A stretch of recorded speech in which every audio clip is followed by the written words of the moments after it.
Hey everybody, it's Z for Out of This Binary, and today's topic is safe sex.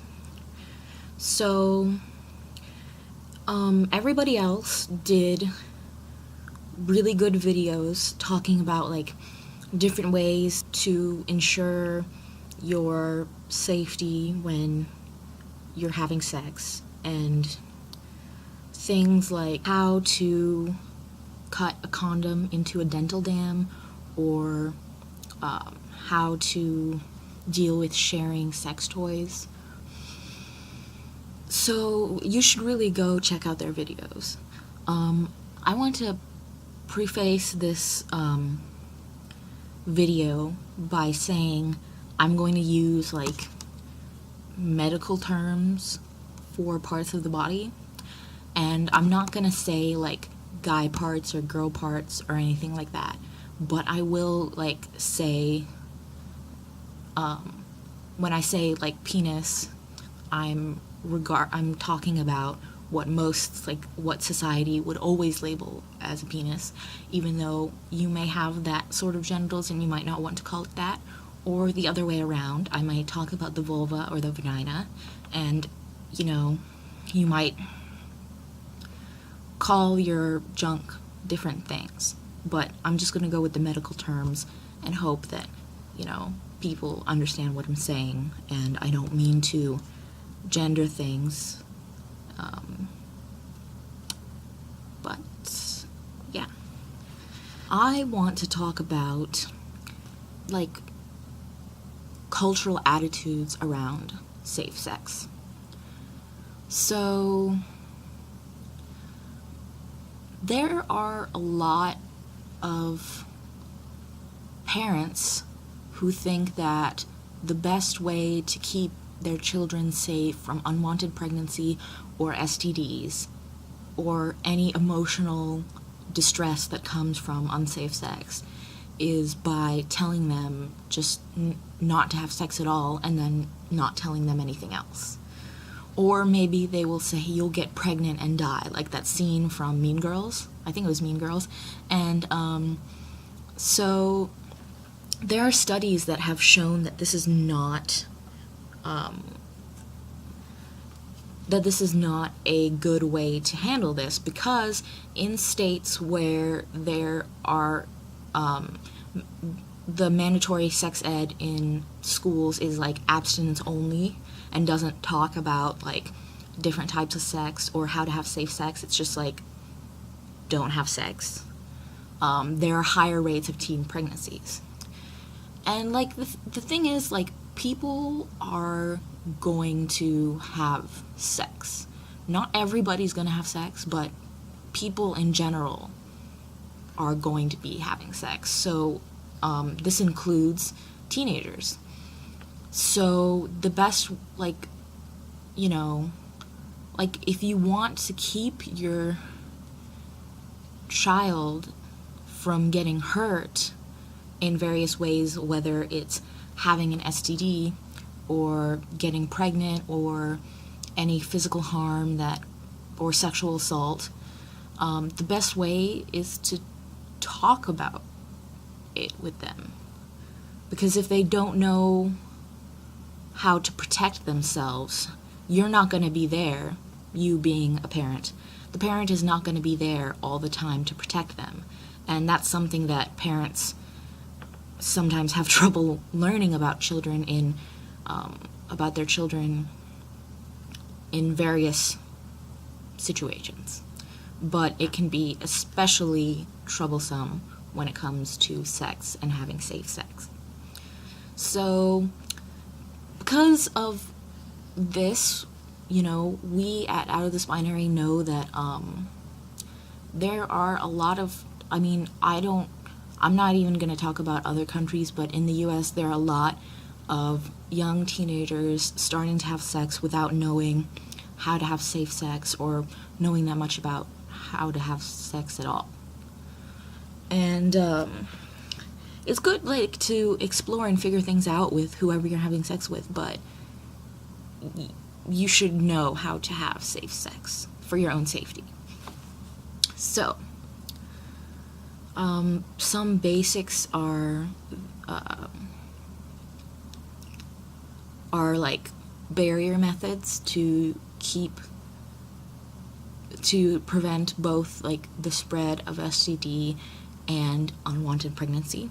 The most common one is the male condom, which is basically like, if you don't know like that there was more than one condom, the condom that you're thinking of is probably a male condom. So it's called a male condom because it is put onto the penis, strap-on, or whatever you want to call your genitals, the thing that sticks out, basically. And it is the only, I think it's the only safe sex like thing that can prevent both unwanted pregnancy and the spread of STDs. So as for the spread of STDs, there are other barrier methods, like there are dental dams.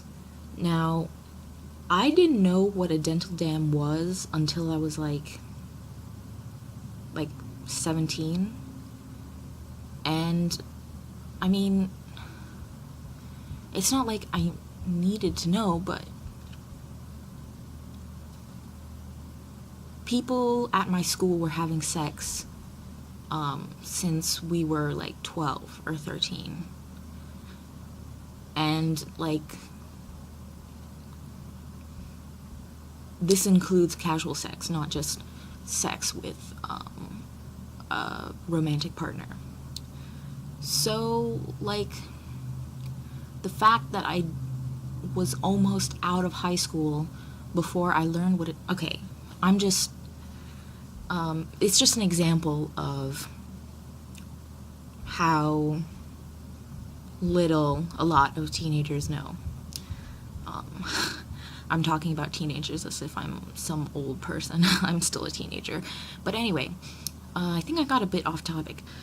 So, a dental dam can be spread over the vulva or the anus when you're having oral sex. So it blocks like your mouth from your partner's body, and so this prevents the spread of STDs.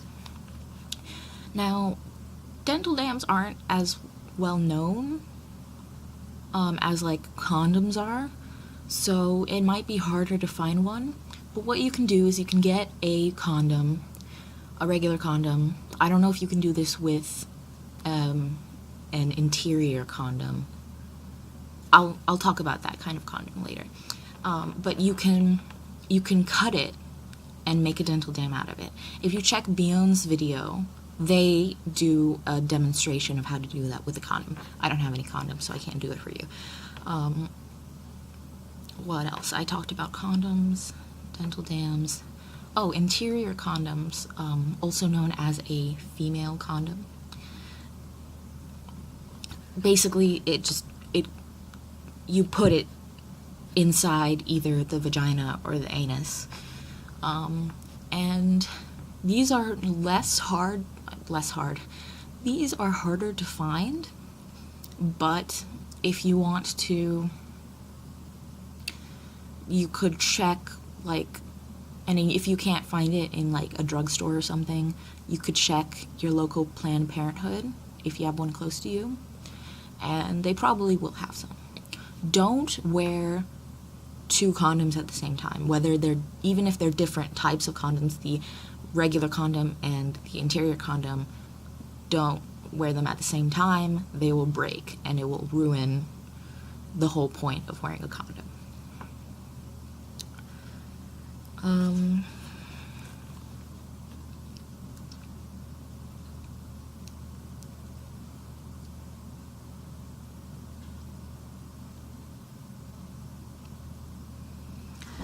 Now, safe sex is important because it prevents the spread of STDs and because it prevents unwanted pregnancy.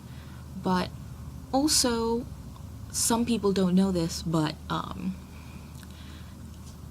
sometimes like you might have sex that you might be protected against STDs or unwanted pregnancy, but you are, like, what you're doing can literally hurt your body. For an example, there is anal sex. So the anus, unlike the vagina, it, how do I say? It doesn't stretch very easily. So you have to have a lot of preparation and lube if you're going to penetrate it. And if you don't prepare enough or use enough lube, your anus can tear, and you can, I think it's called hemorrhaging, or is that something else? I don't know. But it would be, it's bad. Like, it's really bad. If you're having anal sex and there is bleeding, you should probably tell a doctor. And definitely don't have sex until, like, don't have that kind of sex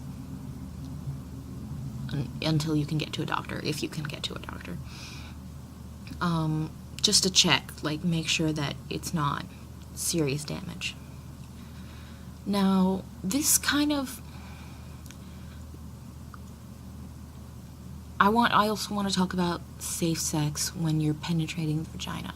So there is this idea that the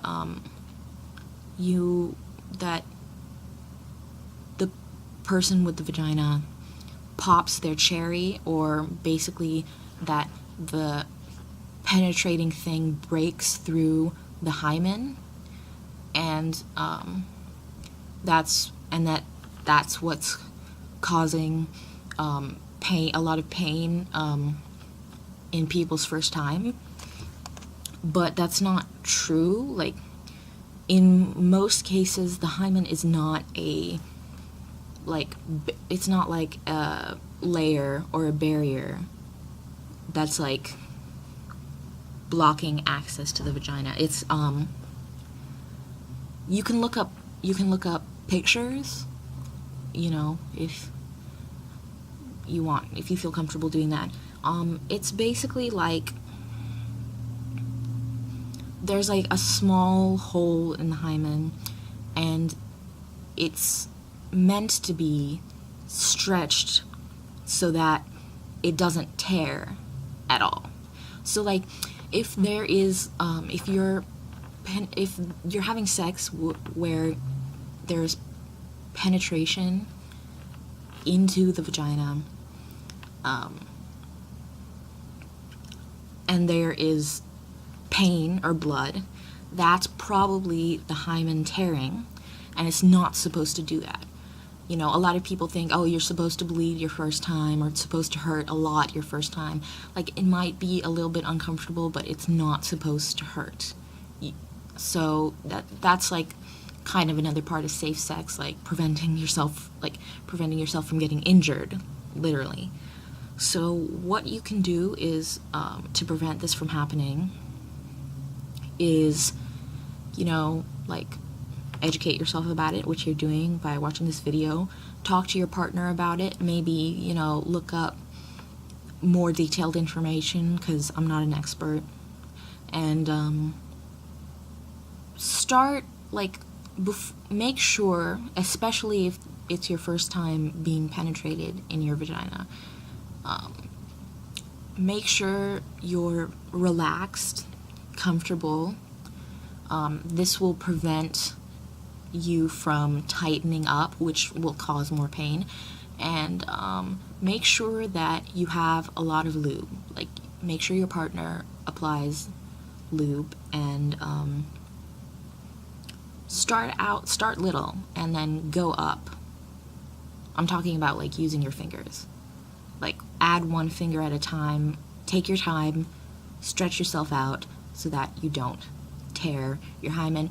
Or you can, I think, if there isn't enough lube, you can, like, tear, like, I guess it's not skin, like, whatever is inside the walls of your vagina, you can tear that too. Basically, if you're bleeding, something is seriously wrong. Now, I want to talk about talking to your partners about safe sex. So, because what I mentioned earlier, where a lot of people aren't educated on safe sex at all, people have messed up ideas. Like, for example, the idea that, like, your first time being penetrated vaginally is supposed to bleed and hurt, because that's just not true. But there are more harmful ideas, like, oh, like, you can't get pregnant your first time, or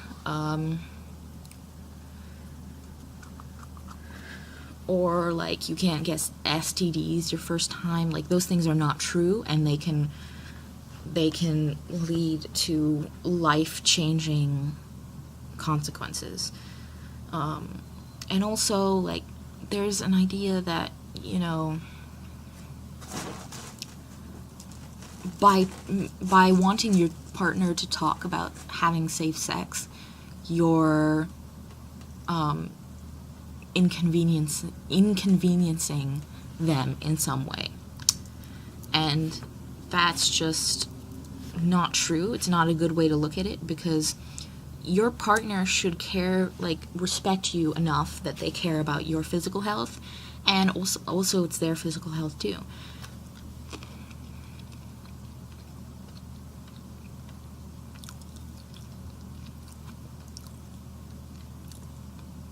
If you're trying to talk to your partner about how you guys can have safe sex, and your partner gets angry at you or refuses to talk to you about it, I would strongly suggest don't have sex with them. Because either, basically, they don't care enough about your safety and comfort to be a good person to have sex with. Like, you know, there are a lot of people who think, like, oh, you should only have, like, sex if you're married or if you're in a committed relationship. And I don't, or, like, with someone that loves you, I don't think that, but you definitely need to have sex only with people who respect you. It's for your own safety, both physical and emotional.